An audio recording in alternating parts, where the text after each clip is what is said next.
A friend of mine named Eric Pates, I don't know whether you know of his paintings, he's a German painter living in England. I met him and he taught me a new technique on using oil on paper. It's a German paper called Parole, and it has a very interesting property when you use oil in combination with the paper. So I was experimenting and using oil crayons and just moving things around in a very abstract sense. So I did a whole series, a few of which are here, just to give you a feeling of how I'm going off in another whole area. But then eventually went back to photorealism, but with this behind me, which helped me a lot there.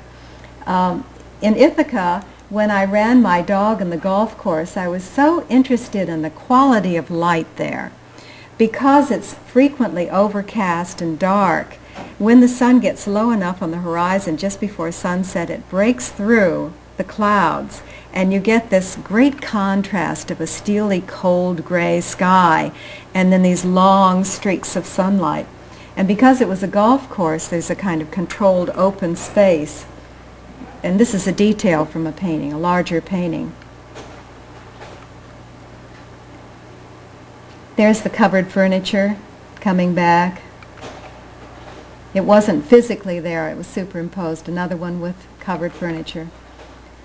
That's called Washington in Ithaca. I took a photograph of George Washington in New York City, a statue, and then superimposed it and put it in Ithaca, thinking it would look very nice there, and put it in a cloud. So they're quite different. You can see a kind of a, because of those paper pieces, things are beginning to change now. I'm taking more liberties with the photograph and moving it in different directions. Again, I moved inside, winter came. And so I thought about doing some still lifes, which I had never tackled before except in drawing as a student. So I set up some still lifes, and then I used some. The whole theme of Pandora's box is sort of that idea. So I put a walking man in that box, and it has its own atmospheric conditions and clouds.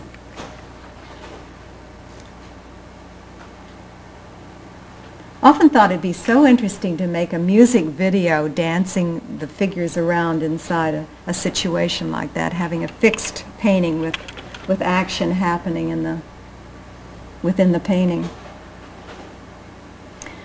I was back in the islands, not intending to do any photographs or anything, but just to take a nice long rest.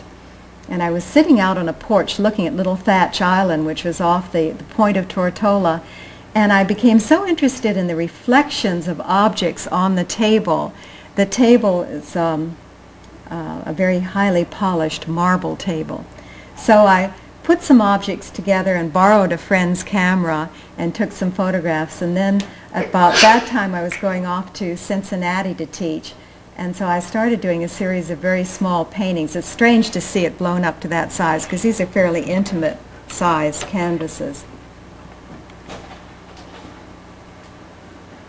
And I'm going to run a whole series for you here, just showing you a development of an idea, different lighting situations, different combinations of things.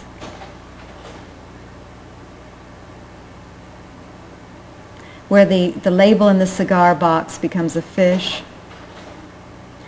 Then I went to Tulsa, and I was showing my students how to go out and do a shoot, photographic shoot. And because I was still involved with still life, I took some still life objects out into the field and set up I think that's called Mombasa magic, that little tint of pink gauze, and set that up. Of course, the land wasn't really splitting open like that, and the bell jars didn't have clouds in them. That's after an artist by the name of Picot, a painting called I think The Lovers or something like that. I took the figures out. I used the space because it reminded me again of a box, and then in a very manneristic way, the way that it opens up and goes back into space, and the contrast of those two things interested me. I became involved doing collaborative with another artist. A whole bunch of artists were invited by a National Endowment Fund in Tulsa, Oklahoma. So we all sat in a room sort of like this and talked about what we did. And a sculptor said, I do boxes, so I, just like a beeline, I went straight over to him and I said, I love putting things in boxes. And so the two of us got together and we did this timepiece, the idea of the box being closed and then opening slightly and then further opening with a levitating figure inside. And I painted the figure and then on canvas, cut it out, and it's mounted on a backing of raku ceramics. It's another box. Actually, it's lighted so you can turn it on and you get the feeling of a sunrise. And then that's another box that I did with him. I was so interested when I took the photograph of the box to document it, the way the sky worked in the mirror and the way it gave the feeling of the box floating in space. So I did a sheen collage etching from it, which this is. Do you know what sheen collage is? Where you have you can use in one pass in the press, you can take another paper which you cut the shapes out, and then you take the paper and you put it into a gluey mixture. So it's sort of like handling wet Kleenex. It's pretty tough. But you've got your plate all inked and ready to go, and then you lay the sheen collage pieces on the plate, and then you put your piece of paper on top of that, and then you run it through the press, and when you pull it away, you have a two-color print in one pass.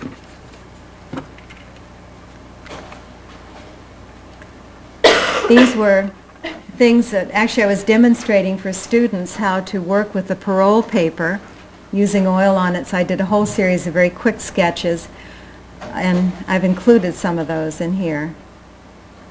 A lot of this has never been shown, but this is a kind of a working, I'm trying to show you a working attitude of trying to move off from the beaten path and taking some chances, many times falling on my face, not succeeding, but somehow gathering information and things that have helped me later on, even though in that particular piece it might not be successful.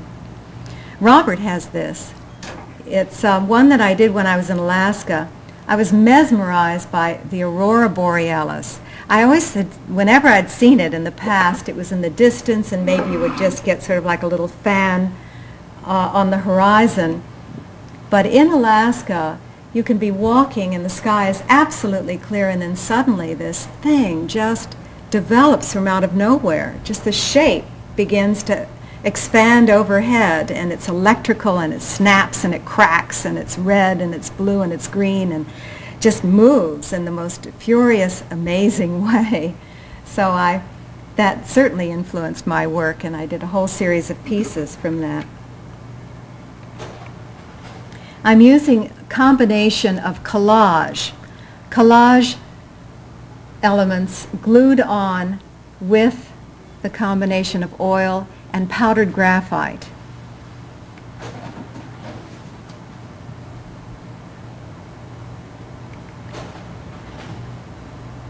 It's one that's never been shown, kind of an oddball painting that I did.